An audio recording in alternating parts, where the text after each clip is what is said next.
Hello students, welcome back to ICT Masterclass by Rumon sir. Class শুরু করার আগে একটা ছোট্ট অনুরোধ। প্লিজ চ্যানেলটা সাবস্ক্রাইব করে নাও আর ভিডিওটাতে একটা লাইক দিয়ে বন্ধুদের সাথে শেয়ার করে দাও যাতে আমরা আরও বেশি স্টুডেন্টদের কাছে পৌঁছাতে পারি। তো আজকে আমরা শিখতে যাচ্ছি HTML এর খুবই পাওয়ারফুল একটা জিনিস হাইপারলিংক। চলো এর বেসিক থেকে শুরু করে একেবারে প্রো লেভেল পর্যন্ত সবকিছু দেখে নেওয়া যাক। আচ্ছা, গত ক্লাসের কথা মনে আছে তো? আমরা শিখেছিলাম কিভাবে ওয়েবসাইটে একটা ছবি বা ইমেজ যোগ করতে হয়। আমরা দেখেছিলাম IMG ট্যাগ, SRC অ্যাট্রিবিউট আর অল্ট অ্যাট্রিবিউট কিভাবে কাজ করে। এখন একটু ভাবো তো, কি হতো যদি ওই ছবিটার উপর ক্লিক করলেই অন্য একটা পেজ খুলে যেত? দারুণ হতো, তাই না? ঠিক তাই, আজকে আমরা শিখব কিভাবে যে কোনো লেখা বা ছবিকে ক্লিকেবল বানানো যায়। ক্লাসটা শুরু করার আগে চলো একটা প্রশ্ন করি। আচ্ছা, বলতে পারবে পুরো ইন্টারনেটের সবচেয়ে শক্তিশালী জিনিসটা কি? কোনো সুপার কম্পিউটার নাকি কোনো জটিল টেকনোলজি?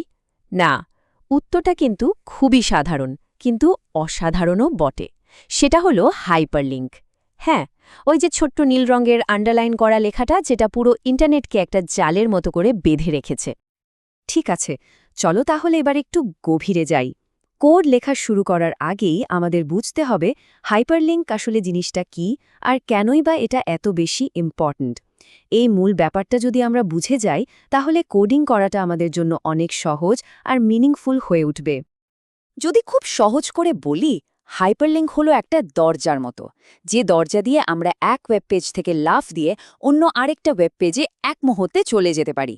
আর এটা শুধু লেখার ক্ষেত্রেই না, একটা ছবি বা ভিডিওর সাথেও কিন্তু অন্য পেজের কানেকশন তৈরি করা যায়। সোজা কথায়, এক পেজের সাথে অন্য পেজের যোগাযোগ করার সিস্টেমটাই হলো হাইপারলিংক। এখন প্রশ্ন হলো, এটা ব্যবহার করে আমাদের লাভটা কি?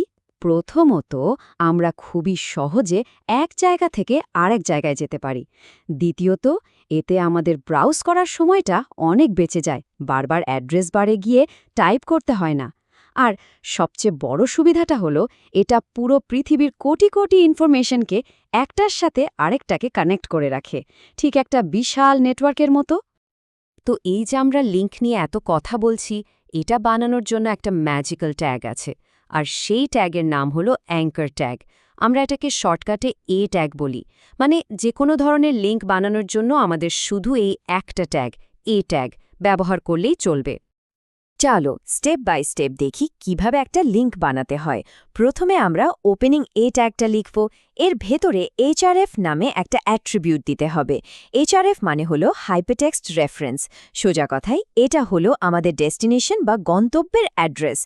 এরপর আমরা যে লেখাটা দেখাতে চাই সেটা লিখব, আর একদম শেষে ARG এই ক্লোজিং ট্যাগ দিয়ে শেষ করে দেব।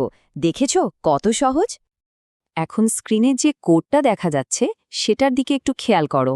দেখো, HREF এর ভেতর আমরা গুগলের অ্যাড্রেসটা দিয়েছি, আর দুইটা ট্যাগের মাঝখানে লিখেছি হোম।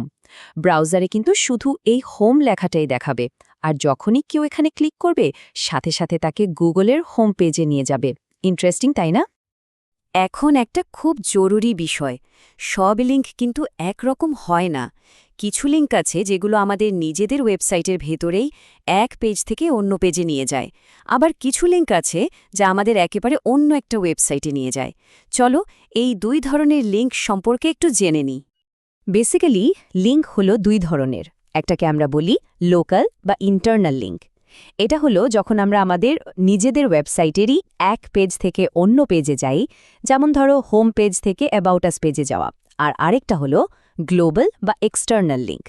এটা হলো যখন আমরা আমাদের ওয়েবসাইট থেকে একদম আলাদা কোনো ওয়েবসাইটে, যেমন ধরো ইউটিউব বা ফেসবুকে লিঙ্ক করি।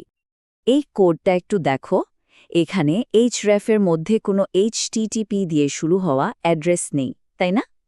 এখানে একটা ফাইলের পাথ দেওয়া আছে। এই ./ এর মানে হলো আমরা এখন যে ফোল্ডারে আছি সেখান থেকে এক ধাপ ওপরে যেতে বলছি।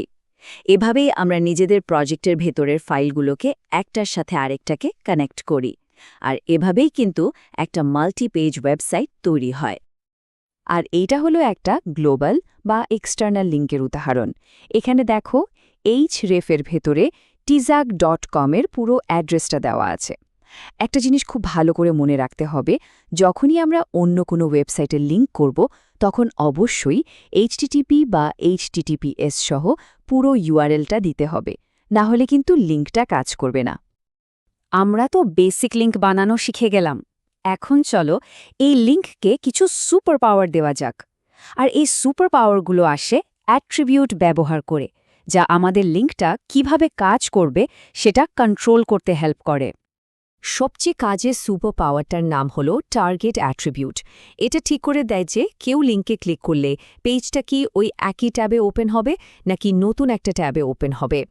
যদি আমরা টার্গেটের ভ্যালু আন্ডারস্কোর ব্ল্যাঙ্ক দিই তাহলে লিঙ্কটা সবসময় একটা ফ্রেশ নতুন ট্যাবে ওপেন হবে।